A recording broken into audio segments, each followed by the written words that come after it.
Hi, my name is Liam Hickey and I'm a master's student currently studying at the Institute of Technology, Carlow. My research focuses on the area of privacy within blockchain technology. Today, I'll be discussing the privacy aspects of Bisq, a decentralized exchange that leans on the Bitcoin blockchain.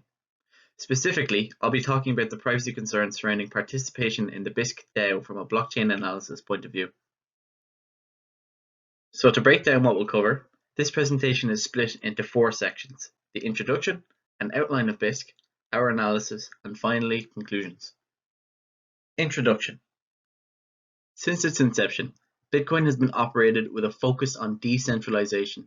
In other words, the removal of trusted third parties from financial transactions.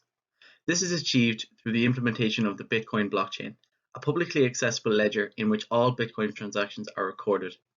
Through blockchain technology, Bitcoin has effectively replaced the concept of trust in financial transactions with the concept of consensus, thereby decentralizing all Bitcoin transactions.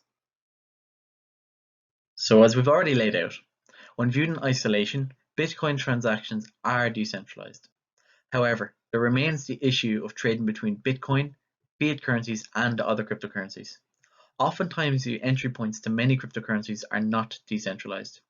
This is due to the influence of the largest cryptocurrency exchanges, which are often centralized. These regulated exchanges enforce identity checkpoints, whereby users must divulge personal data in order to trade. Not only is this not decentralized, it also poses a substantial privacy risk, especially when paired with blockchain analysis. Bisq is a decentralized exchange that seeks to provide a platform upon which users can trade Bitcoin, fiat currencies, and other cryptocurrencies in a totally decentralized manner.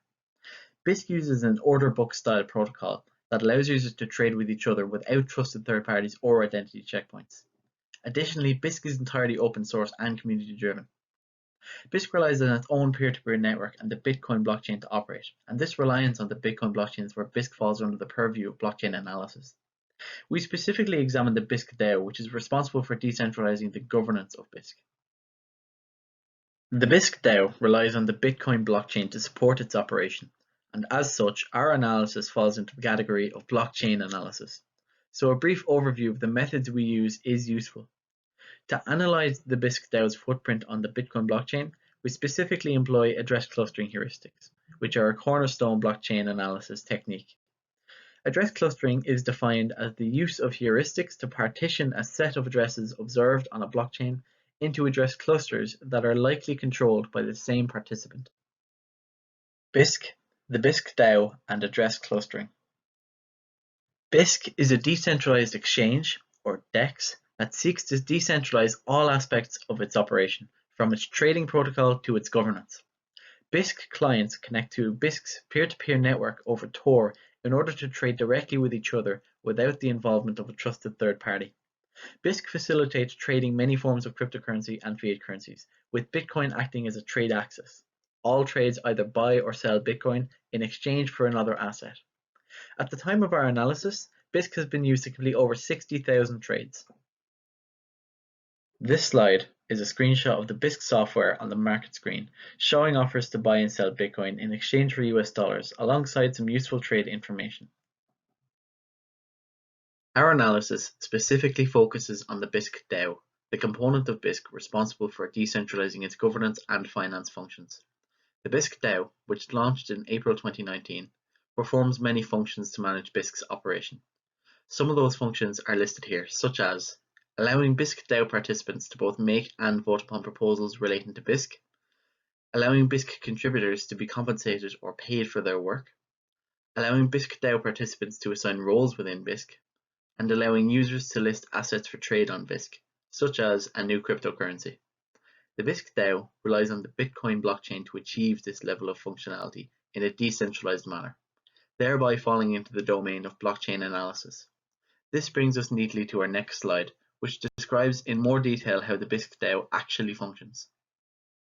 The BSQ token is key to the operation of the Bisq DAO. BSQ is a colored coin issued on the Bitcoin blockchain by the Bisq DAO. A colored coin is simply some amount of Bitcoin that is marked as having some additional meaning or value. All BSQ tokens are Bitcoin tokens that are marked as being BSQ as well. Users must first hold some BSQ in order to participate in the DAO. All BSQ originates with Bisq contributors, as new BSQ is minted in order to reward them for work done. BSQ can also be burned to pay trade fees at a reduced rate. This removes BSQ from circulation and creates a supply and demand relationship, rewarding contributors indirectly. There are 12 different BSQ transaction types that allow users to interact with the DAO, pay trade fees, and transfer BSQ between parties. Those transactions are listed here.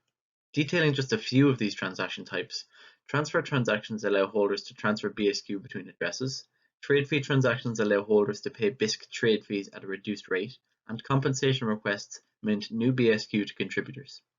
Reimbursement requests do the same as compensation requests, but are used to reimburse users for failed trades or out-of-pocket experiences.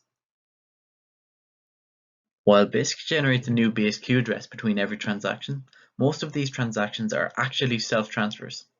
A self-transfer is a transaction in which all of the inputs and all of the outputs belong to the same participant.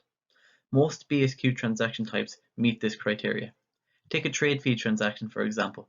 A user paying a trade fee will burn a small amount of BSQ to satisfy the requirements of a trade fee transaction and will receive change to a new address. No BSQ is actually changing hands in this scenario. We can confidently assert that the same participant owns all of the BSQ addresses referenced by that transaction.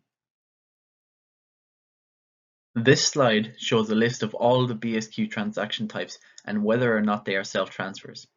As can be seen, only the genesis transaction and transfer transactions are not necessarily self-transfers. This means that 93% of transactions are self-transfers, of which 90% are trade fee transactions. This self-transfer issue leads us to a novel address clustering heuristic. We can be confident that in a self-transfer transaction, the same participant is in control of every referenced BSQ address. Because of this, we can add these addresses to the same cluster. This logic can be extended to sequential self-transfers. If two self-transfers are executed one after the other by a BSQ holder, we cluster all of the BSQ addresses referenced by both transactions. In the diagram on the slide, all four addresses can be added to the same cluster, as they are used in sequential self-transfers. We construct a Bisq DAO specific address clustering heuristic around sequential self-transfers. Transfer transactions are the only transactions that can break a chain of sequential self-transfers. While the change of a transfer transaction can be seen as a self-transfer, the transferred BSQ cannot. This is why transfer transactions often define the boundaries between clusters. This is a heuristic as it is possible to construct a BSQ transaction that violates our assumptions. However, we deem this unlikely as it isn't supported by either the Bisq software nor the Bisq community. Analysis and results. At the time of our analysis, there were 30,313 transactions that referenced 109,719 addresses. When we apply our Bisq DAO specific address clustering heuristic to all of these transactions, the heuristic yields 1,027 distinct address clusters. By logic of our heuristic, we can conclude that all 109,719 addresses referenced by BSQ transactions are controlled by at most 1,027 people or parties. We can add some context to these results by classifying clusters according to activity. We assign each cluster one of three roles. Any cluster that references a proposal transaction is assigned the proposer role. Any cluster that references the genesis transaction but no proposals is assigned the generator role. All clusters, that is to say non-proposers and non-generators, are given the user role. Within the 1,027 clusters, there are 775 users, 178 generators, and 74 proposers. Address tagging is the process of assigning real-world names or pseudonyms to addresses. We use address tagging to refine the results of the heuristic. In the case of the Bisq DAO, tags can be garnered from two sources, the Bisq peer-to-peer network and GitHub. All Bisq proposals are linked to an issue on GitHub in the Bisq repository. Due to this, we can assign a tag to every proposer corresponding to a GitHub username. Additionally, we can assign tags to many generators using a similar method, detailed more fully in the paper. Using the above methods, we tagged 96 address clusters. Some tags appeared in multiple clusters, and in these cases, those clusters could be merged, reducing the overall number of clusters.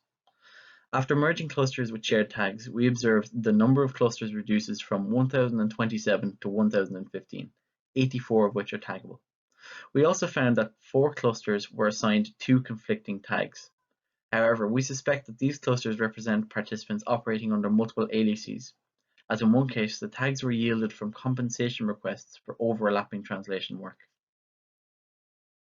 From the results of the heuristic, we can construct an address cluster graph to visualize the activity of the Bisq DAO.